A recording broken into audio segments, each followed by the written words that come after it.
Welcome to Community Partnership Conversations with Inland Northwest Broadcasting. I'm John Carson. Delighted this morning to have our guests representing FaVS News, Becky Tallent, Board President of FaVS News, nonprofit. And we're going to get into what FaVS News is, but I'm just going to make introductions here. Cassy Benefield, Associate Editor for FaVS News. Welcome. Thank you for being here. Really appreciate you joining Community Partnership Conversations. And let's start with that question for those who are unacquainted with FaVS News. What is FaVS News? Well, our boss, the executive director, Tracy Simmons, is the person who bought this media organization from Religion News Service, actually, which is like the AP, the Associated Press of religion news. And she is a religion reporter herself, and she made a business out of it 14 years ago. And FaVS stands for Faith and Values News. And so we even go beyond religion and non-faith. We actually touch on marginalized communities as well as just the ethnic diversity in our area. Yeah, and I've seen a lot of the content focus around, I think the start of it was centered around kind of the Spokane area. Yes. But it's really expanded even beyond the Inland Northwest and as far as where the media outlets coverage is. Oh, we have gone from a tiny little Spokane-centric website to a regional news service now, and we reach from Spokane down into the Palouse to Western Washington. We have agreements with the Moscow Pullman Daily News, Lewiston Tribune, papers in Yakima, Wenatchee, Spokane, where else? We were basically all over the place because, quite frankly, news organizations, both newspaper, broadcast, can't afford a religion reporter anymore because it's expensive. Yeah. And so as a nonprofit, we're able to provide the stories that people want to hear about in the community. And, as I say, if you are in, let's say, Wenatchee, and you want to learn about the Jewish community or the Wiccan community or some specific community, we cover it. And so, people can learn to understand what faiths are in their area. And it's pretty fascinating. I like to say we cover religion from A to Z, from atheist to Zoroastrianism, or however you say that. And it's really quite an interesting thing to be involved with. I would just add also that our stories sometimes make national news. Yes. Yeah. And that is what is so impressive. And I feel as a reporter for the organization, I've had so much opportunity that I never would have had, I don't think, at a regular newspaper, frankly. Yeah. And so a story, for example, that I wrote that went national was about the Orthodox Church standing with the Catholic community in Washington for that clergy reporting law. And because it had the Orthodox angle, it was picked up on the national news. So it was really incredible. And it's also nice to be recognized by our peers. We've been winning awards for the last several years for both our news coverage and for our columns. Tracy just recently received an award from the Society of Professional Journalists for one of her stories on Christian nationalism? I think so. I don't remember that one, but I do know she did the Associated Church Press. Yes. We also won Best Newswire Service, Religion Wire Service, on top of over Religion News Service, that's their, that's what they do. Yeah. Yeah. So we do good work. We do a lot of good work. Yeah. And we love our writers. Yeah, and I want to talk about that a little bit too. So the model is non-traditional in the sense that it's a nonprofit. Right. Yes. Does that set up where you're serving your readers and not shareholders yield itself opportunity to go places that traditional news might not as well? I think so. I think so, because I think people will look at us and say, "Oh, well, we feel like you're truly not biased for or against, that you're truly there covering the faith and values of a community." Mm-hmm. Yeah. We got some kickback. Our photographer and I went to report on a Trump car rally. And that was really controversial. We do have a high amount of viewers or readers that are, on a certain spectrum. And that was very controversial to them. But at the same time, if you think of it as a culture and getting to know your faith community and the culture, that's what you're doing. You're getting to know this community. Yeah. And we would love to have more stories like that, but it's very difficult to get people to go on record. Oh, sure. Yeah. Which they're shy, and it's controversial. Everything's controversial. We talked a little bit about where the stories originated, how that's expanded. Can you tell me about some of your contributors and where they're writing from, perspectives, and some of that?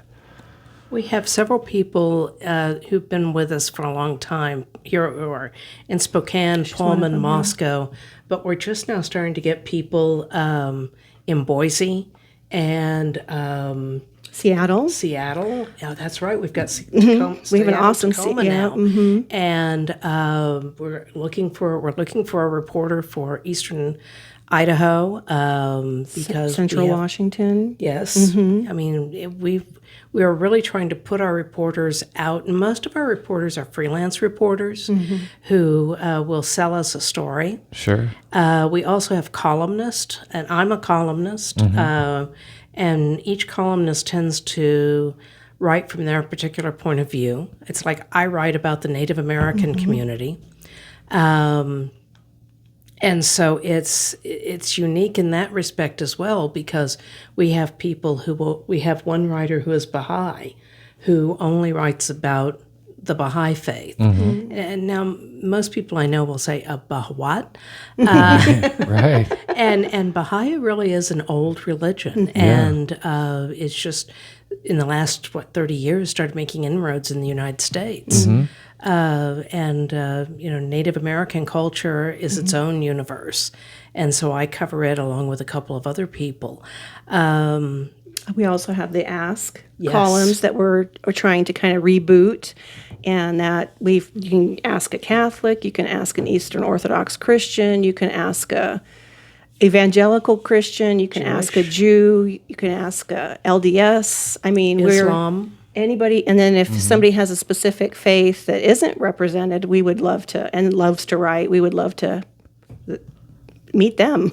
That's such an important, kind of going back to what we started on, having the opportunity to create content where you're not worried about censorship from ownership, because in traditional media, that's something that is just exists, where advertiser influence comes into play. Those. So I'm glad that this work is being done and that content's being produced, and it's important in a second way that you have these conversations and opportunity for writers to contribute their perspective in a time where I think that perspective of someone else is maybe most important to learn, as the country seems very divided right now. Oh, yeah. So that content is extremely important, and I'm very glad that it's being done. I wanted to ask one thing that we had talked about with Tracy off show was about your data that you have about your readership from your website. And I found it interesting, but could you kind of explain why that's listed and what people might find surprising or maybe not surprising about your consumership? I think it's really surprising to us that our readership is fairly evenly divided between age groups. I think we have more women readers than men, but that fact that we've got people in various age groups that read us, that shows us there's a broad spectrum there. I mean, literally from the greatest generation on down, we've got folks who are paying attention to what we're writing and saying, and that says to me that we're not limited to only the retirees or only people who are in midlife.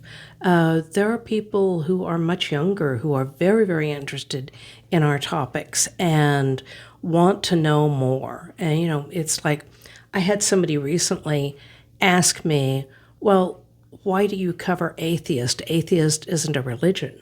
No, but it's a faith group, if you think about it. Yeah. It's a belief. Yeah. And, it's, so therefore we need to cover them because their beliefs are just as important to them as your beliefs are to you or someone else's beliefs are to them. Yeah. And so, all of that comes together to make us, I think, probably one of the most unique news groups that's ever been created. I'm so happy to be part of it. Yeah.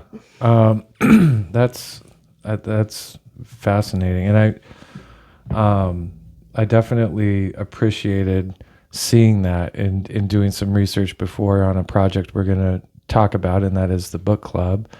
But I was very impressed by that because I don't think I've ever seen that. And it's so nice to have, but also we alluded to a little while ago the fact that this content is being found in now other places as these collaborations with news organizations have grown and evolved. And so it's nice to be able to have that, but now you're going to have content consumers where you can't even track it because it's coming through the radio on Northwest Public Broadcasting, or it's fair. seen on a social media side of the newspaper in Yakima or where have you. So that's amazing to see the expansion, and I'm glad that that's happening. And It's nice to see you excited in the way that we're excited. yeah, well, and I think that from someone who works in the media, and especially for an independent media group, we all know where media is at, and I don't think that we had it as a goal to talk about the state of where media is at as part of the conversation today. But I think that it yields itself an opportunity because it's part of the context of why this has evolved, why FaVS News has evolved. And I can't speak for the Alfords, but I know that independent media like the Tribune, Daily News, like us, independent radio, it's hard to exist this day and age.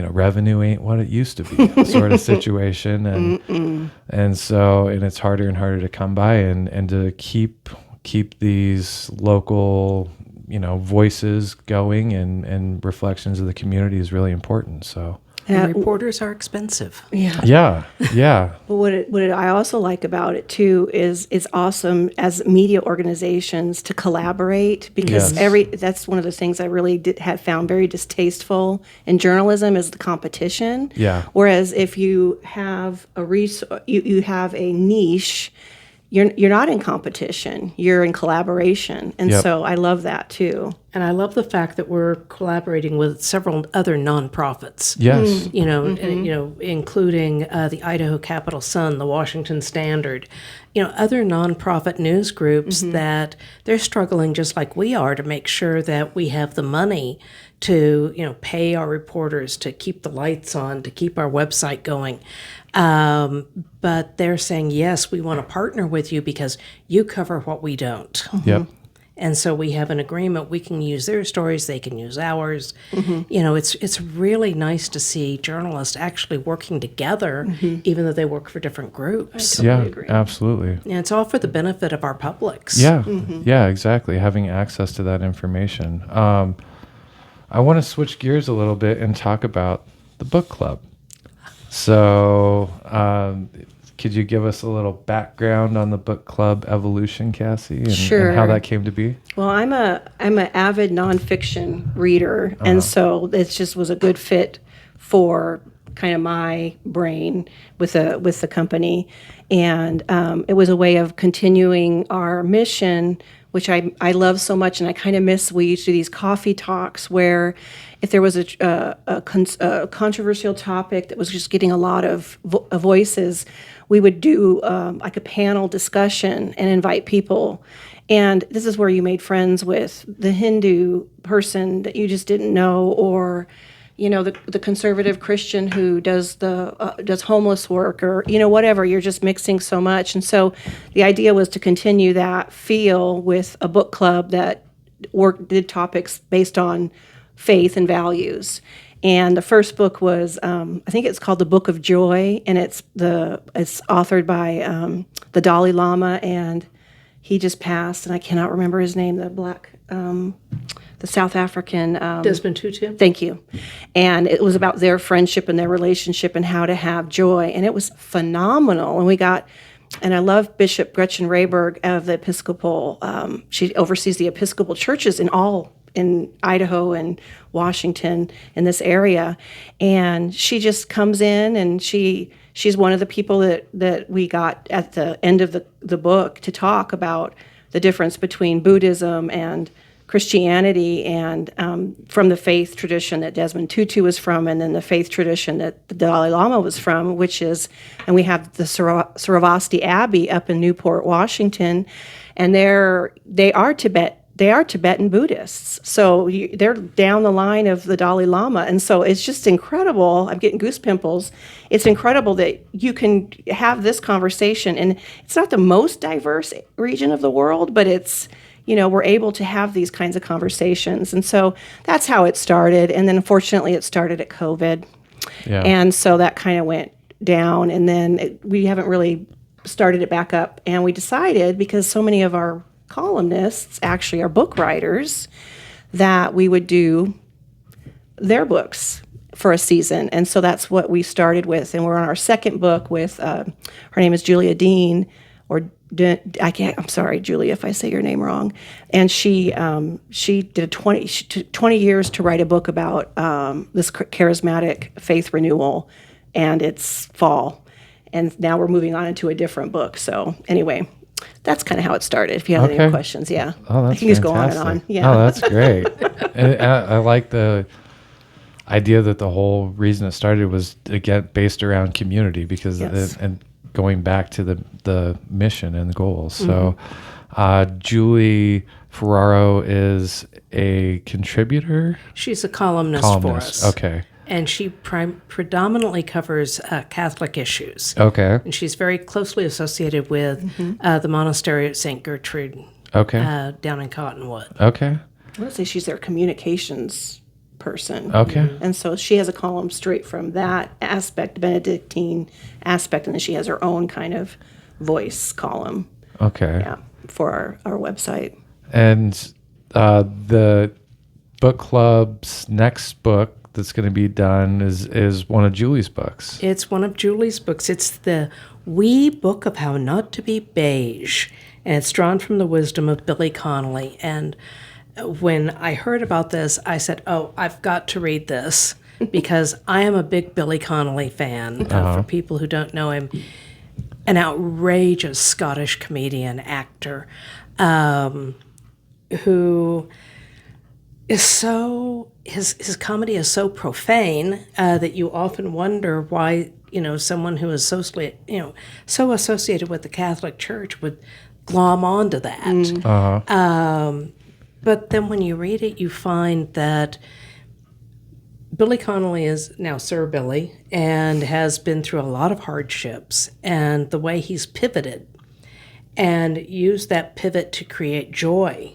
And she picks up on that and uses her own experiences, especially where throughout her life being told, no, you can't be a writer.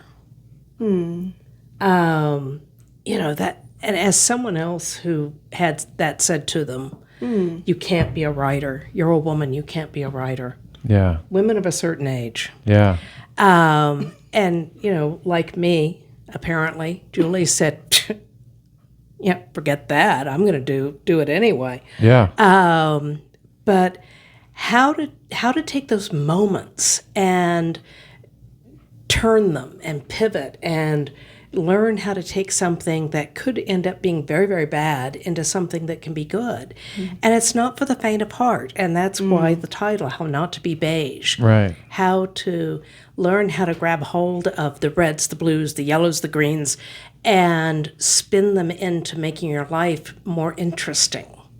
I think that's the whole message of the book, and it's absolutely fascinating how she does it, how she takes all these interviews and all these stories and movies that Connolly's been in, and interviews with him with various media, and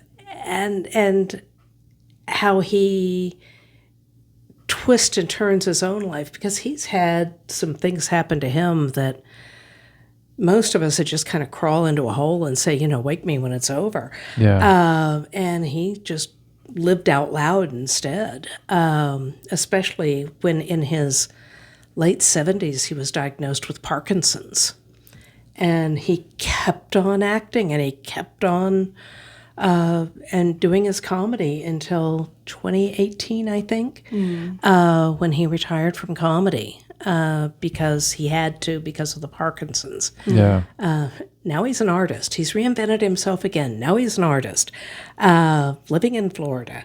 But he's a great Scottish comedian. And the book shows you, all those twists and turns. And if you listen to it, you can sort of go, oh, well, you run into something bad. Here are some ways you can think about turning that. Yeah. So I think it's a book full of hope.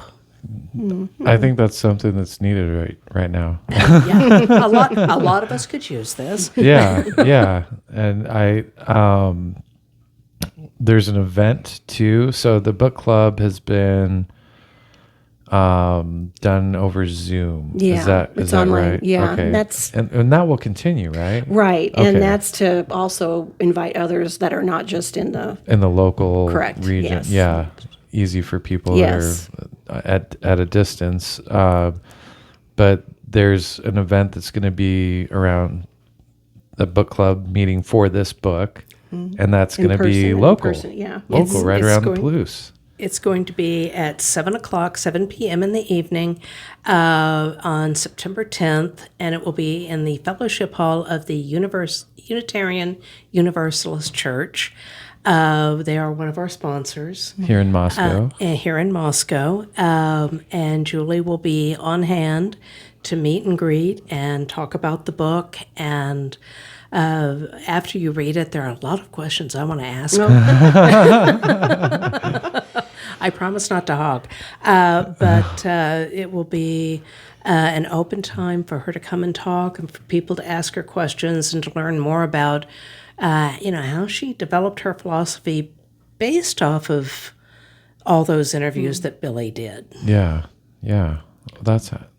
And we start reading the book in August. Okay. So we read it in August, and then we're going to meet in September. So for people who are interested in this in particular, is there information that they can find on your website? There will be. There will be, okay. We're still working on our last Okay. book, so it will be coming more and more. And then yes. And that's, we'll put a link in the video notes as well. But I mean, for those who are listening to us on air, that's FaVS.news. Yes. Correct? Okay. And if for anybody who says, oh, but it's a whole book and I may not want to read a whole book, it's 99 pages. I read it in an afternoon. So it's not like one of those, it's not War and Peace. Right. Shorter than your refrigerator manual, probably. Yeah. You can actually put it on your refrigerator, I think, with a good strong magnet. With a strong magnet. So it's very easy to read. Yeah. This is a nice book after the last one we're reading. It's very dense, but it's so good. Yeah. Yeah. So again, if you're interested in getting involved with the book club, if you're interested in reading this book in August and then attending that event in September, make sure you find the website. That's favsnews.com. No, Or favs.news. .news. Goodness, thank you for that. And they can contact me or Tracy Okay. through the website, and if they're interested, and we can let them know when there's more information. Okay. So Are you on social media as well? yeah, we Okay. we have a Facebook page, Okay. and TikTok. Yeah, so they TikTok, can reach okay. out that way and just say, "Hey, I'm interested in the book club. Can you make sure I know about it?" Sure. Yeah. Okay. I want to wrap up here with talking about how you can support, how you can help, how you could get involved, for those who are finding this so compelling and want to do so. Again, on our website or contact us through social media. We are looking for writers. We are looking for financial contributors, because, as I said, as a nonprofit, we don't have a big corporation behind us paying the bills. Right. And we are always looking for people who are willing to donate. We are looking for people who are just wanting to look for a place to examine different faiths. Come on over. Take a look at what we have on our website or our social media. As I said, we're on Facebook. We're also on TikTok. You can find us there. You can find us on Instagram. And see what we're doing and see what we're about. We literally cover the entire range of faith and values in the Pacific Northwest. Yeah. And if it's content that you find compelling, if it's content that you care about, it's coming from that nonprofit source, and support the sustainability of that. I mean, just like any independent media that you find compelling, support them, because that is the only way that's going to continue. Yes, and I'm also available on the website. You can find my information and a link to email me as well. I was just reelected as president of the board, so I'll be there for at least a year. I hope. And I work very closely with Cassy and Tracy on what's happening. I look more at the managerial, but I'm also, as a writer, I'm also in there, on the front lines writing. So Yeah, and off air we were talking about an opportunity that FaVS is working with Society of Professional Journalists. yes, About a conference that's upcoming. Perhaps we'll have you back to recap how We'd that be glad went, to do it. and give us a recap of representing a local media organization representing at a national conference. That's kind of a big deal. So maybe that's what we'll recap next time. hey, be glad to come back and talk, John. Okay, that's excellent. Well, I sure appreciate you both coming in today. FaVS.news. Yes. We'll make sure we'll get that right on the last time there. Thanks for joining Community Partnership Conversations with Inland Northwest Broadcasting. I'm John Carson, and we'll see you next time. Thank you. Bye.